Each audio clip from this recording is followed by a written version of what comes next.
우리 주님의 은혜와 평강이 우리 가운데 함께 하기를 빕니다. 지난 주에는 고린도전서 2장 1절부터 5절로 하나님의 일하심이라는 말씀을 전했습니다. 예수 그리스도가 누구인가 아는 것, 그리고 예수 그리스도의 십자가에 못 박히신 것이 무엇인지를 알게 하시는 하나님이십니다. 이게 바로 하나님의 일하심입니다. 우리 그리스도인도 하나님께서 보내신 예수 그리스도와 성령으로 묶였다는 사실을 가장 중요하게 여기십시오. 그리고 기쁨으로 묶여져 던져지고 그리고 맡겨진 어떤 상황과 처지에서도 그분의 일하심을 믿고 견디고 버텨내십시오. 이것이 믿음입니다. 시편 105편 18절에 요셉은 많은 차고를 차고 그의 몸은 쇠사슬에 매였더라도 요셉은 반드시 하나님의 일하심에 귀하게 쓰임을 받았습니다. 그러나 많은 그리스도인들이 발에 차고를 차고 몸에 쇠사슬을 매이는 것 자체를 굉장히 힘들어합니다. 굉장히 고난을 어렵게 생각합니다. 그래서 근본적으로 하나님께서 사랑의 하나님이실까? 예수 그리스도께서 십자가에 죽으셨다가 부활하셨는데 이것이 악한 사탄마귀 권세를 이겼다는 것이 맞는 말인가? 여기에 대한 그리스도인으로서의 정체성이 늘 혼란을 가져옵니다. 이 고난을 통해서 우리의 믿음이 자라가기도 하지만도 우리의 정체성이 굉장히 흔들린다는 것입니다. 그러면 그리스도인이 누구일까? 그리스도인은 어떻게 구별되는 것일까?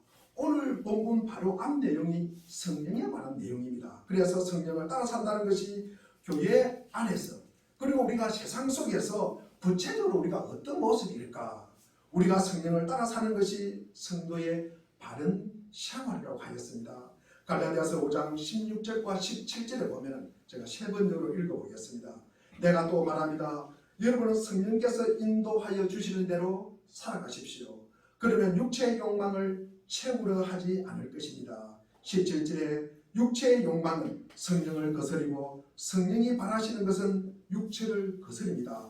이 둘이 서로 적대관계에 있으므로 여러분은 자기가 원하는 일을 할 수 없게 됩니다. 라고 기록하고 있습니다.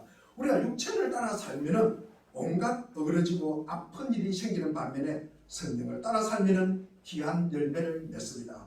이 귀한 진리를 우리의 삶 속에서 우리의 현실 속에서 구체적으로 적용하면은 우리가 성령을 따라 산다는 것이 도대체 어떤 행태로 드러나고 표현될까? 우리가 성령을 따라 산다는 것은 우리에게 익숙한 표현으로 바꾸면은 우리 2절 중간에 나오는 이 신령한 말이 나옵니다. 신령하게 산다는 말입니다. 그렇다면 어떤 것이 신령한 삶일까?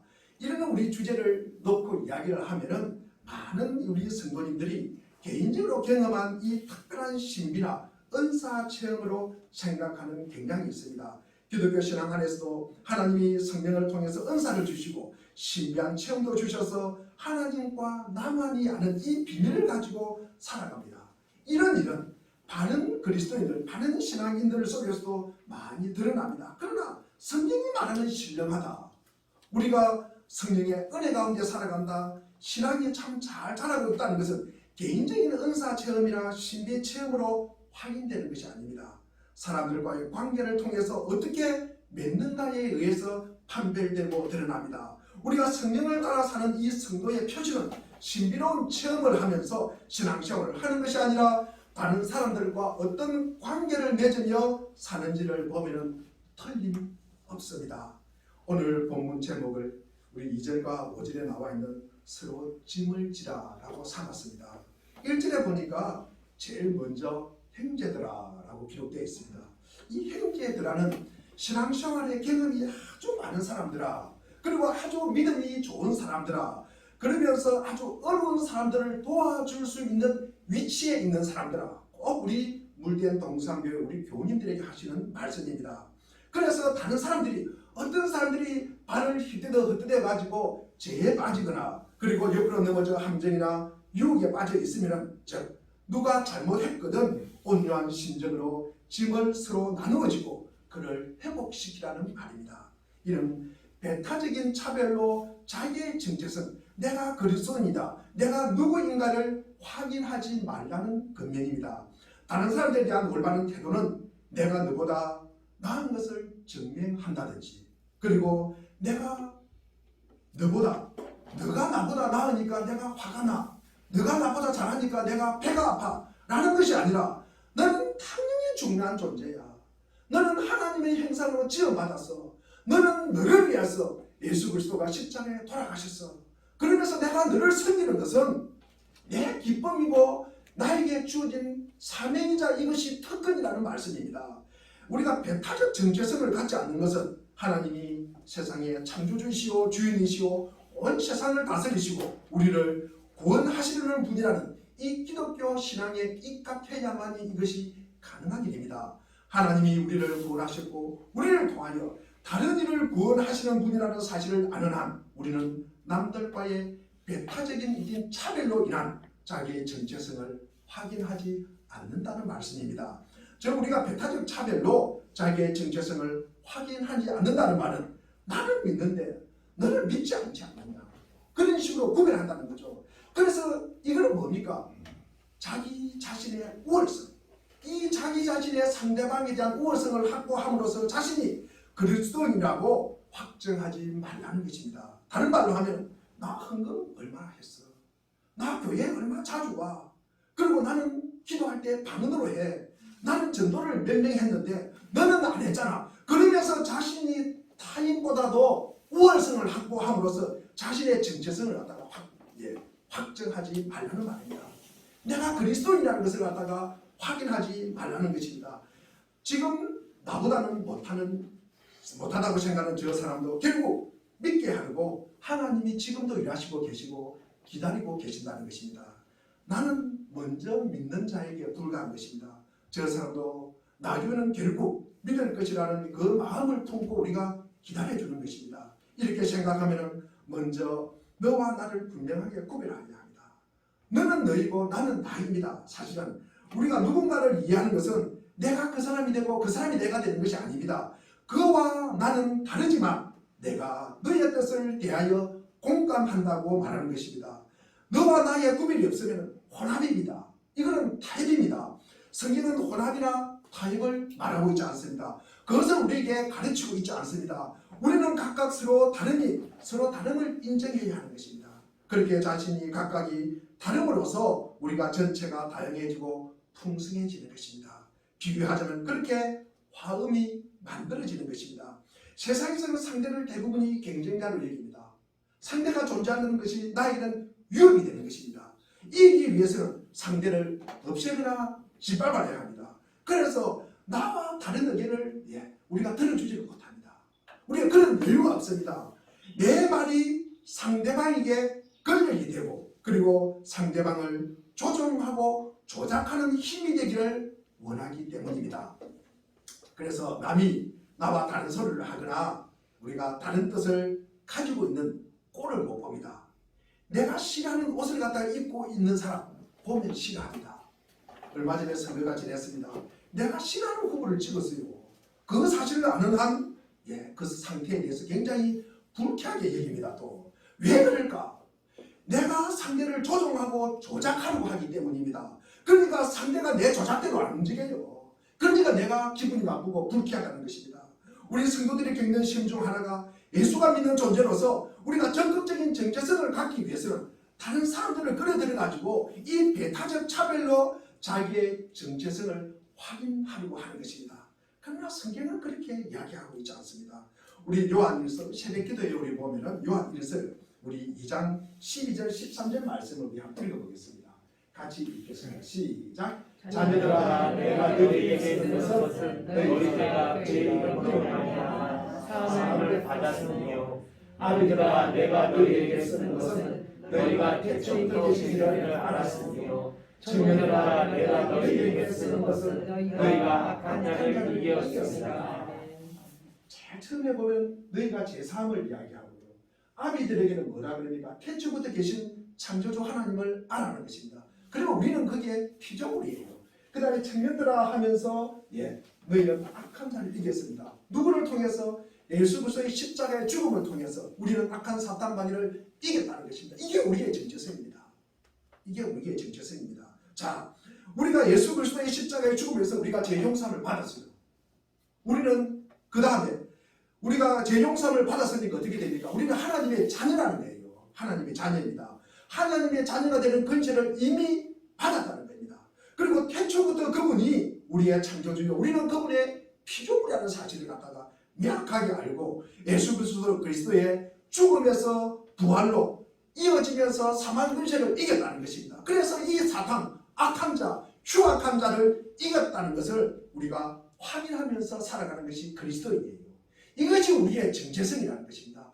우리가 다른 사람과 비교해서 내가 그 사람보다 조금 나은 점, 우월성을 확보하면서 내가 우리의 그리스도의 정체성이 확인되는 것이 아니라 성경에서는 우리의 죄사함과 그리고 하나님의 자녀, 그 다음에 뭡니까? 우리가 사망 근세를 이기고 태초부터 계신 그분의 우리의 창조주시다. 그리고 사탄인 악한 자와 흉악한 자를 이겼다는 것.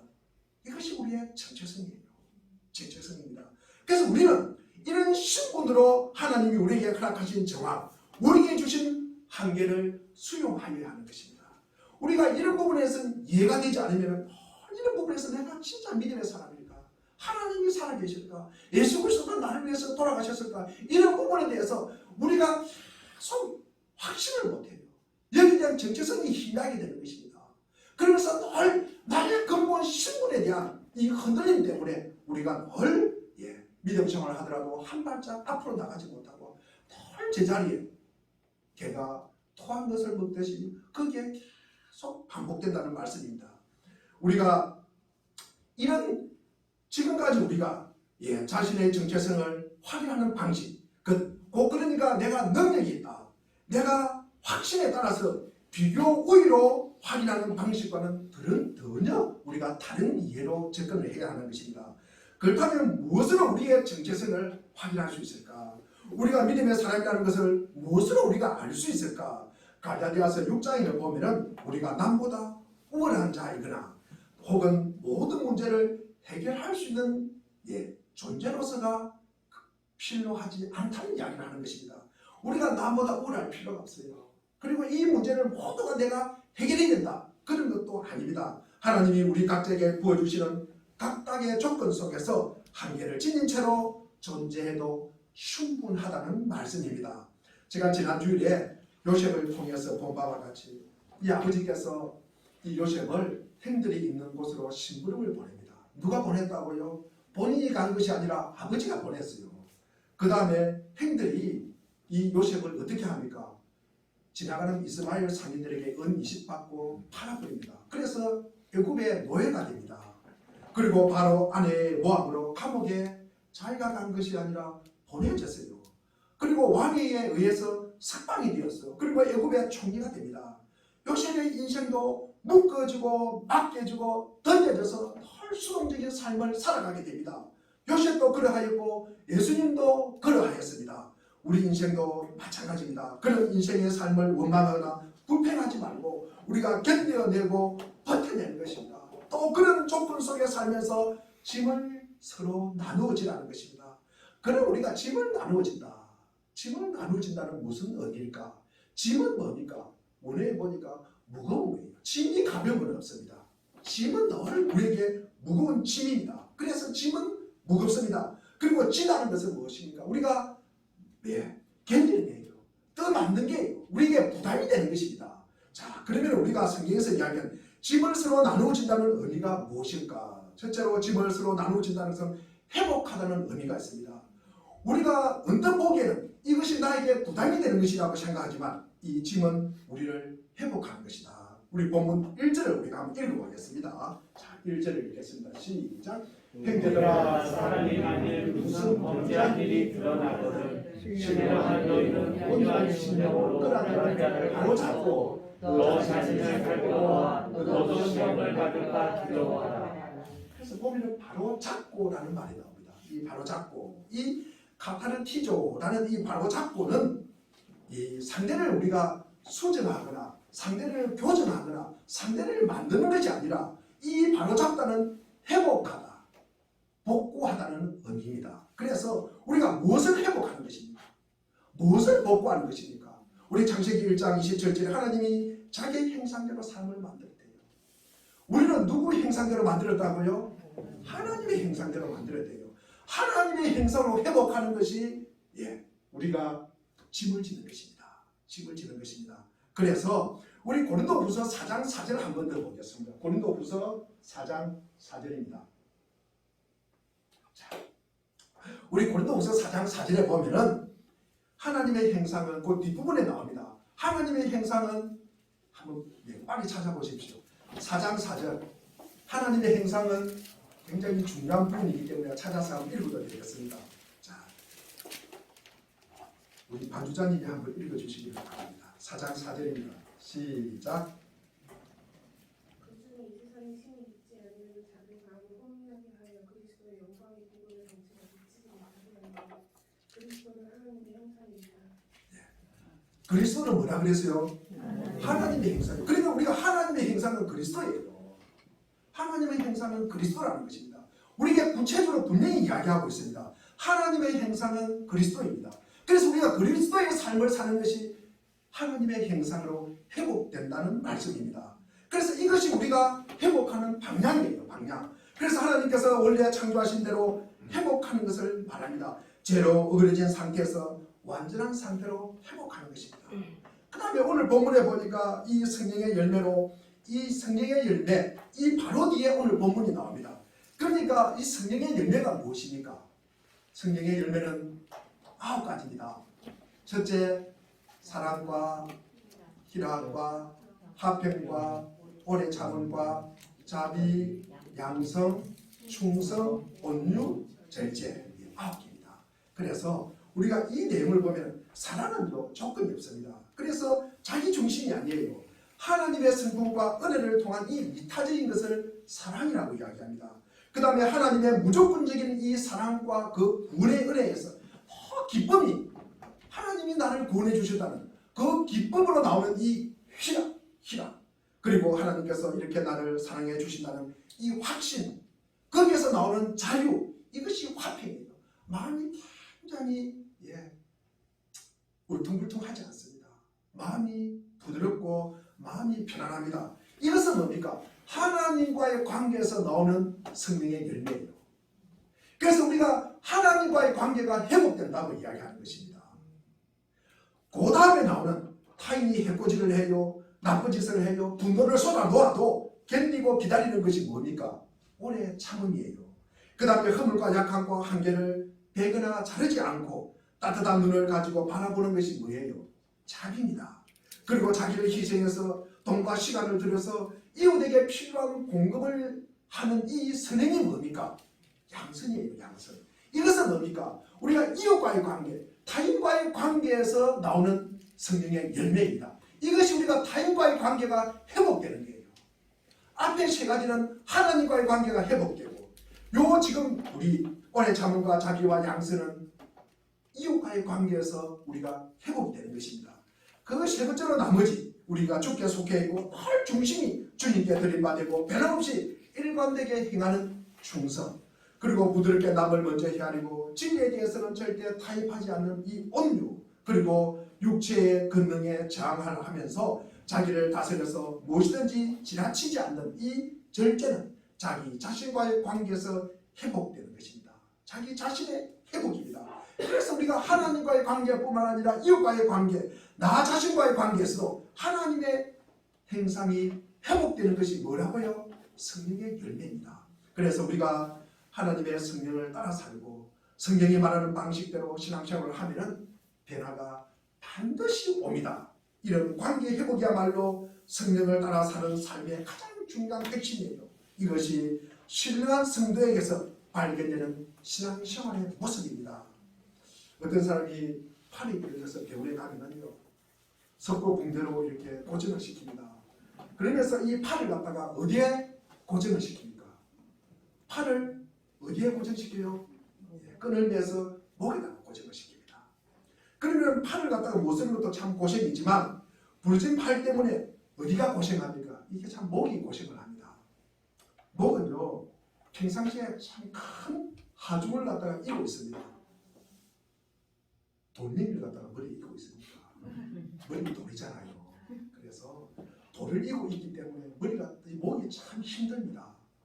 그리고 이 목은요 아름다운 것을 볼 수 있는 이 눈을 갖다가 받쳐주고 있어요. 그렇잖아요. 눈이 우리가 목이 받쳐줘야 우리가 보고 싶은 것을 보는 거예요. 때로는 뒤로도 보고 옆으로도 보고 위도 보고 이 목이 있어서 그렇습니다. 그 다음에 먹는 것도 마찬가지입니다. 이 목이 있어야 어떤 분들은 병원에 한번 가보십시오. 이게 목이 힘이 없어가지고 이러면요 먹을 수가 없어요. 우리가 기로 듣는 것도 마찬가지입니다. 코로 숨 쉬는 것도 마찬가지입니다. 어디 구석에 박혀가지고 우리가 구멍에 코를 갖다가 대면 우리가 숨을 쉴 수 있으니까 잘 쉴 수가 없어요. 그래서 우리의 눈과 귀와 코, 입 이것을 갖다가 받쳐 있는 것이 뭡니까? 이게 목이에요. 목. 그래서 목은 뭡니까? 우리에게 무거운 이 머리, 이 돌과 그리고 이 몸뚱아리를 갖다가 이어주는 역할을 갖다가 또 하고 있습니다. 가뜩이나 이 무거운 돌을 갖다가 머리에 이고 있는 데다가 깁스까지 한 이 팔을 갖다가 얹어 놓고 있으니까 이 목이 참 죽을 지경입니다. 차라리 팔이 없는 게 나을 것 같다. 그러나 그렇지 않습니다. 우리가 회복이 되면은 팔이 다시 제의를 하잖아요. 그러니까 팔이 없으면 불구가 되어서 더 불편하기 때문입니다. 하나님은 우리에게 목처럼 살라고 합니다. 목은 정말 귀찮은 역할을 부여받았습니다. 목은 우리가 평상시에 가장 많이 쓰는 부위입니다. 말할 때도 보면요 목으로 끄떡거리기도 하고 좌우로 흔들기도 합니다. 가끔 가다가 성질 낼 때 보면 뭡니까? 목을 뒤로 잡고 쓰러지기도 합니다. 가끔 요즘은요 춤출 때 본다든지 그리고 노래 부를 때 보니까 거의 고개를 끄덕거리요. 목을 갖다가 목이 저 목이 참 힘들겠다. 그런데 목이 어떻게 잘못하면 부러질 것 같다. 그래서 참 목은 억울한 것 같아요. 목이 참 불쌍합니다. 그런데 하나님은 우리에게 목이 되라고 합니다. 짐을 나눠줘서 상대방이 회복되는 일을 도와주라고 합니다. 상대방의 말을 들어주느라고 참 괴로운 존재입니다. 상대방의 처지를 인지하는 것 아무것도 아닌 존재가 되라고 합니다. 그래도 괜찮다고 합니다. 그래도 괜찮다. 너희들 그렇게 살아라고 하십니다. 그래서 우리 2절에 보니까 여러분 서로 남의 짐을 져주십시오. 남의 짐을 져주십시오. 누가 팔이 부러지는데 옆에 와가지고 내 팔은 튼튼해. 내 팔은 괜찮아. 다리가 부러진 사람이 있습니다. 그 앞에 와가지고 펄쩍펄쩍 뛰기도 합니다. 그러면 어떻게 했습니까? 우리가 팔이 부러지면 어쩌다가 부러졌어. 얼마나 이렇게 고생을 해. 얼마나 있다가 회복이 돼. 이렇게 걱정해 줘야지. 아니 아프면 그냥 잘라버리지. 아픈 거 왜 달고 다녀? 그렇게 물으면 어떻게 되겠습니까? 마치 이 기회에 그냥 팔이 아예 잘려버리라고 바라는 것처럼 없어질 것처럼 없어지는 게 좋은 것처럼 바라는 것처럼 왜 그냥 자르지 않고 묶고 왔어? 이런 얼굴을 하고 있으면 어떻겠습니까? 그런데요 뜻밖의 많은 그리스도인들요 세상을 갖다가 그렇게 살아갑니다. 세상을 그렇게 살아가요. 예수 안 믿는다고 예수 안 믿는 주제에 팔을 갖다가 어떻게 달고 살아? 우리가 흔히 하는 이야기가 있잖아요. 돈도 안 버는 주제에 밥은 왜 먹어? 우리가 그런 마음이 우리의 눈빛에 드러난다는 것입니다. 남을 무시하고요. 남을 시기하고 남을 질투하고요. 그것이 말은 표현하지 않지만 눈빛으로 드러나는 것입니다. 우리는 우리의 정체성을 적극적으로 이해하지 못하고 예수를 믿는 명예가 무엇인지도 모르고 우리의 역할이 무엇인지도 모르고 실제로 하나님이 하시는 일이 무엇인지도 모른다는 말씀입니다. 우리가 예수를 믿는 사람은 다른 모든 사람 속에서 우리가 하나님의 뜻과 기쁨을 채우는 것을 자신의 책임으로 여겨야 합니다. 하나님의 뜻은 그렇게 이루어집니다. 이것이 신자의 지요 그리스도인의 정체성입니다. 이것이 기독교가 하려고 하는 이야기입니다. 이것을 우리가 알면 각각에게 주어진 몫이 있다는 것을 알게 되어서 비교 우위로 자신을 확인하지 않습니다. 내가 하는 일이 하나님께서 당신의 나라를 넓히시고 그리고 깊게 하시고 키우고 그리고 채우시기 위한 하나님의 손길로 받아들이는 것입니다. 이것이 기독교인이 가져야 하는 자기의 조건, 자기의 환경, 자기의 현실에 대한 가장 중요한 이해입니다. 그렇게 되어야 우리가 하나님의 형상과 이 그리스도의 삶으로 회복이 가능하다는 말씀입니다. 우리가 두 번째로 짐을 서로 지는 것은 그리스도의 법을 이루는 것이다. 우리 2절에 나와 있습니다. 여러분은 서로 남의 짐을 져주십시오. 우리 2절 한번 읽어보겠습니다. 시작. 너희가 짐을 서로 져라. 그리하여 그리스도의 법을 성취하라.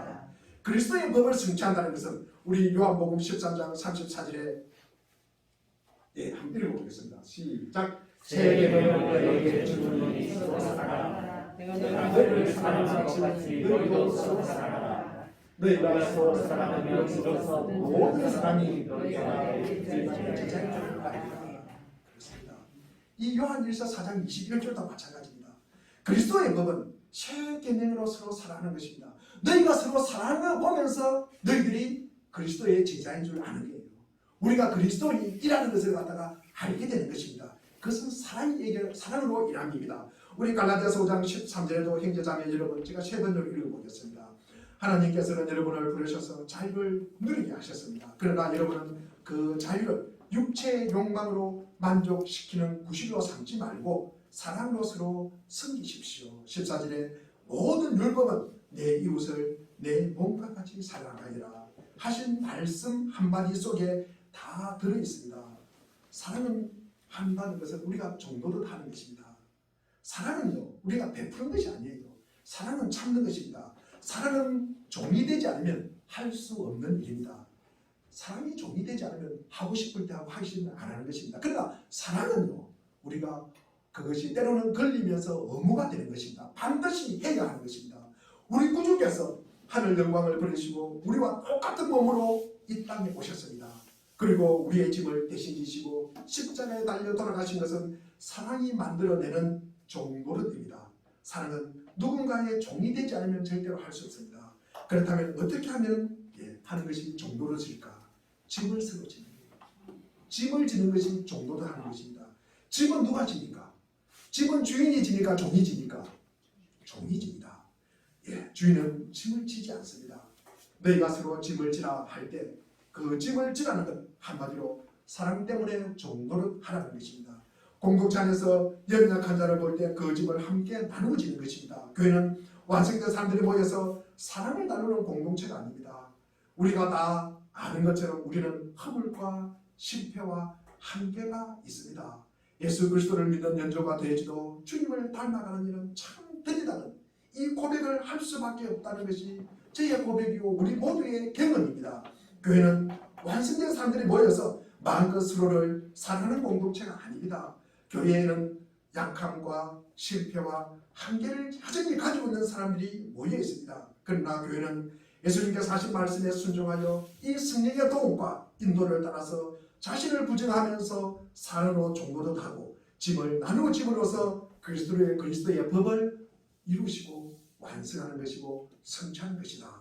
세 번째는 우리가 서로 짐을 지는 것은 각각 자기의 일을 하라는 의미입니다. 우리 4절 5절 한번 읽어보겠습니다. 시작. 오늘 본문 말씀 4절 5절입니다. 시작. 각각 자기의 일을 살피라. 그리하면 사랑할 것이 자기에게는 있어도 남에게는 있지 아니하니 각각 자기의 짐을 질 것이다. 제가 유진 피터슨의 이 메시지 성경을 갖다가 보면은 여러분 자신이 어떤 사람이며 여러분에게 맡겨진 일이 무엇인지 조심스럽게 살핀 다음 그 일에 몰두하십시오. 우쭐대지 마십시오. 남과 비교하지 마십시오. 여러분은 저마다 창조주로 최선의 삶을 살아야 할 책임이 있습니다. 라고 기록하고 있습니다. 우리가 생각해 보면 남이 내가 할 일을 잘 알겠습니까? 저 자신이 제가 할 일을 더 잘 알겠습니까? 우리는 타인이 우리를 무슨 말을 한다 해도 자기가 무엇을 해야 할 것을 먼저 압니다. 즉 우리는 뭡니까? 상대를 통해서 내가 할 일을 아는 거예요. 내가 할 일은 뭡니까? 상대를 통해서 아는 것입니다. 그래서 자기의 일을 먼저 알아서 하는 것이 결국 뭡니까? 타인을 위해서 하는 일입니다. 범위를 우리가 조금 넓혀서 이야기를 하면 자기 일을 성실하게 살아가는 사람이 있습니다. 결국 이거는 뭡니까? 가족을 위한 일입니다. 또 가족의 한 구성원으로서 맡겨진 일을 갖다가 최선을 다하는 것은 사회 직장에서 하는 일이에요. 사회인으로서 우리가 살아가는 것입니다. 그리고 사회의 한 일원으로서 우리가 하나님의 말씀을 따라 살아가는 것은 뭡니까? 하나님 나라의 일을 하는 것입니다. 우리가 믿음의 사람으로서 이 성도들의 관계를 맺으면서 서로 짐을 져주는 것입니다. 다른 사람이 가지고 있는 지는 이 짐을 무거운 짐을 볼 때 우리가 그냥 그 사람이 지도록 내버려 두지 않는다는 것입니다. 내가 짐을 지다가 너무 힘들면 다른 사람들의 도움을 받는 것을 두려워하지 않고 짐을 서로 지는 공동체가 교회입니다. 우리의 사랑하는 물대동상교 교회 여러분, 교회에서 신앙이 참 잘 자랐다, 믿음이 참 좋다, 성령이 충만하다, 어린 양 예수 그리스도가 인도하는 대로 우리가 사는 사람이라 할 때 우리가 그 증거가 무엇입니까? 내가 예배를 잘 드려요, 내가 헌금을 많이 해요, 내가 성경책을 읽어요, 나 봉사합니다, 나 다른 사람이 전도 안 할 때 내가 전도합니다. 물론 다 좋습니다. 우리 로마서 15장 1절 말씀을 우리가 한번 읽어보겠습니다. 로마서 15장 1절 시작. 믿음이 강한 우리는 마땅히 믿음이 약한 자의 약점을 감당하고 자기를 기쁘게 하지 아니할 것이다. 믿음이 약한 자의 약점을 갖다가 자기가 해요. 그러면서 그것을 통해서 자기를 기쁘게 하지 아니할 것이다 라고 성경은 기록하고 있습니다. 믿음이 잘 자라서 우리가 강한 믿음을 갖고 있는 사람은 연약한 자의 약점을 감당하고 자기를 기쁘게 하지 않는다. 세상은 조금이라도 더 나은 것을 붙들라고 발버둥치고 애씁니다. 우리 요한일서 2장 16절에 보니까 육신의 자랑, 안목의 자랑, 이 세계의 자랑은 뭐다? 세상에서 나온 것이다. 그리고 늘 남을 무시하고 남과 질투하고 시기합니다. 자기를 드러냅니다. 그러면서 헛된 자랑을 붙잡으려고 합니다. 이것은 세상에 속한 자들이다. 한마디로 이 사람들은, 세상의 사람들은 늘 다른 사람을 밟음으로써 자기의 우월감을 갖다가 드러내려고 하는 것입니다. 그것을 과시합니다. 때로는 뻥튀기도 합니다. 그러나 성령의 인도를 따라 사는 사람은, 이 성도와 교회는 절대로 그렇지 않다. 이 약한 자의 약점을 내가 감당하고 내가 덮어준다는 말씀입니다. 우리가 짐을 져주고 절대로 다른 사람의 약한 것을 나의 기쁨으로 여기지 않는다. 이것이 교회 공동체요, 생명의 공동체의 특징입니다. 기독교는 사람들이 예수를 잘 믿어서 도를 깨닫고 닦아가지고 신선처럼 혼자 살라고 하는 것이 아닙니다. 우리가 아무리 타고난 성도라 해도 여전히 연약한 인생이에요. 아무리 그 사람이 믿음이 좋다고 해도 한계와 모순을 가지고 있습니다.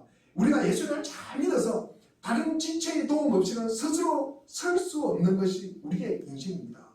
우리가 예수를 잘 믿어서 다른 사람 도움 없이도 내가 잘 살 것이다. 그것은 기독교인이 아닙니다. 기독교는 그렇게 가르치지 않습니다. 사랑이 많으신 우리 문대동 선교 교회 여러분, 모든 진실한 성도는 다른 사람의 짐을 져줄 뿐만 아니라 자기 홀로 존재할 수도 없고 다른 지체들과 함께 수고해서 존재하는 것을 인식하고 아는 자들입니다. 이것이 성령을 따라 사는 성도의 중요한 특징입니다. 어떤 사람은 다른 사람에게 짐을 지우는 것, 그러니까 자기의 짐을 남에게 지는 것, 타인을 갖다가 괴롭히는 것으로 알고 굉장히 마음 아파합니다. 참으로 귀한 마음입니다. 그러나 우리가 인생을 살다 보면 스스로 질 수 없는 짐이 있습니다. 짐이 있습니다. 우리가 감당하지 못할 아프고 어려운 순간도 만납니다. 그럴 때 자신의 약함을 지체들과 함께 나눌 줄 모르는 사람은 여전히 자기 중심적인 어리석은 삶을 살고 있다는 또 다른 육체의 표현입니다. 외적으로, 윤리적으로, 도덕적으로 별로 지탄을 받지 않을지라도 신앙적으로는 합당하지 않는다. 우리가 남들에게 피해를 끼치지 않는다. 그리고 우리가 책임있게 살려고 하는 자신은 굉장히 중요합니다. 그러나 짐을 나누어주고 함께 더불어 살 수 없는 길을 가고 있다면 신앙 성령으로 신앙생활을 하는 것이 아닙니다. 홀로 서려고 하는 태도는 자기 중심성의 또 다른 발로입니다. 어떤 면에서 공동체를 깨뜨리는 것입니다. 눈에 보이지 않는 또 다른 잘못을 하는 사람들입니다. 더불어 살고 함께 짐을 나누어지지 않으려고 하는 사람의 경향 속에는 자기 중심성으로 나타나는 문제들이 그 속에 그대로 들어있습니다. 교회는 그런 공동체가 아닙니다. 교회는 짐을 서로 지지 않으면 갈 수 없는 길을 가는 사람들의 공동체입니다. 짐을 함께 나누어지고 더불어 길을 가는 사람들이 교회 공동체의 핵심입니다. 어떤 이들은 이렇게 말합니다. 나는 하나님께 모든 걸 맡기고 그분을 의지하기 때문에 다른 사람도 절대로 필요 없어, 이렇게 말하는 사람이 있습니다. 정말 우리가 들으면 신령하고 신앙적인 것 같지만 절대 그렇지 않습니다.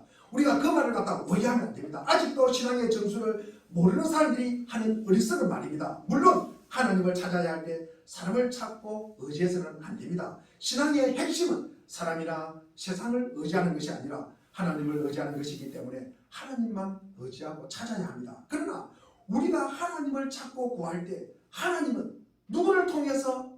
이웃을 통해서, 사람을 통해서 우리의 필요를 공급해 주십니다. 그러므로 우리는 우리의 약함을 늘 인정하면서 다른 지체를 통해 도움을 받고 보완하기를 두려워하거나 너무 이거를 주저해서는 안 된다는 말씀입니다. 자신의 한계와 약함을 빨리 인정하고 짐을 나눠주고 더불어 살며 함께 자라는 공동체가 교회입니다. 신앙생활을 더불어 하지 않고 짐을 나누지 않고 혼자서 다 하려고 하는 사람은 신앙의 핵심이 뭔가 전혀 모르는 사람이라고 생각하면 맞습니다. 자기가 경험한 종교적인 체험을 들고 다른 사람을 아무렇게나 대하는 사람은 성경이 말하는 신령한 사람이 아닙니다. 만날 때마다 이런 사람이 있어요. 처음 볼 때마다 반말하는 사람이 있어요. 성경이 말하는 이 신령한 성도란 짐을 나눠주고 서로의 도움을 필요로 하는 자신을 잘 알고 인정하는 사람이다. 이것을 고백하는 사람들입니다. 교회는 어떤 것입니까? 이 성령의 인도를 따라 살아가는 성도는 어떻게 신앙생활을 하고 어떻게 대해야 합니까? 피 한 방울도 섞인 것 없고 어떤 이해관계도 없지만 하나님 제가 아벨을 지키는 자입니다 라고 반응하는 것이 교회입니다.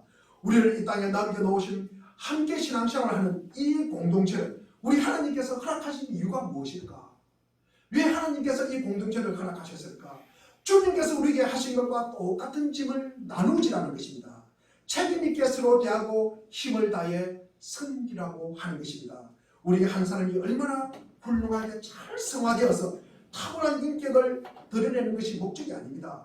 우리가 도덕적으로 탁준해서 세상을 섬길 수 있는 것도 아닙니다. 우리가 이 세상에서 신분과 지위가 높아서 세상에서 선한 영향력을 미친다. 그런 건 아닙니다. 대단한 성공을 해서 세상이 우리를 주목하는 것도 아닙니다. 그것이 우리를 명예롭게 하는 것도 아니라는 말씀입니다. 세상이 보편적으로 살아가는 것과 다른 눈과 다른 방식으로 사는 생명 공동체가 되어야 하는 것입니다. 아무런 준비가 없어도 주님 때문에 서로 피부치처럼 책임지고 아끼고 나누고 짐을 나눠지면서 다른 사람들의 유익을 위해서 복되게 더불어가는 교회로 성장하시기를 바랍니다. 또한 우리 모두가 교회를 사랑하고 성령의 인도를 따라 바르게 섬겨서 이 땅의 모든 교회가 함께 강건함을 입는 귀한 복을 누리시기를 바랍니다. 우리가 믿음으로 산다는 것은 세상의 흐름에 따라 사는 것이 아니라 세상의 흐름에 저항하는 것입니다. 힘으로는 다른 일을 제압하거나 그리고 홀로 만족하는 것은 성경적인 정신과는 무관한 것입니다. 성경은 사람들의 인석적 지혜를 해체합니다. 하나님은 힘 있는 자들에 의해서 짓밟히는 사람들을 일으켜 세우시는 분입니다. 예수님은 높아지려고 하는 사람들은 낮아져야 한다고 말씀합니다. 바울은 자기의 특권을 내려놓을 수 있게 된 것이 자신이 받은 쌀이다. 자기가 받은 은혜라고 말합니다. 우리는 그러한 삶으로 초대받은 자들입니다. 우리 사순절이 기뻐가고 있습니다. 우리의 몸과 마음에 새겨진 수치와 부끄러움이 벗겨졌는지요. 새로운 삶으로 돌입하기 위해서 벗어나야 할 것을 벗고 있는지요. 우리는 묶인 맥락을 넘어서 죄되신 그리스도를 바라보며 나가는 사람들입니다. 우리가 그 지향점을 잃는 순간에 우리는 욕망의 벌판을 헤매는 가련한 신세로 면할 길이 없습니다. 주님의 은총의 빛을 받아 살면서 사람들의 가슴 속에 그리고 이 척박한 역사 속에 평화의 짐을 지고 그리고 화해의 짐을 지고 정의의 짐을 지는 우리 모두가 되기를 간절히 바랍니다. 기도하겠습니다.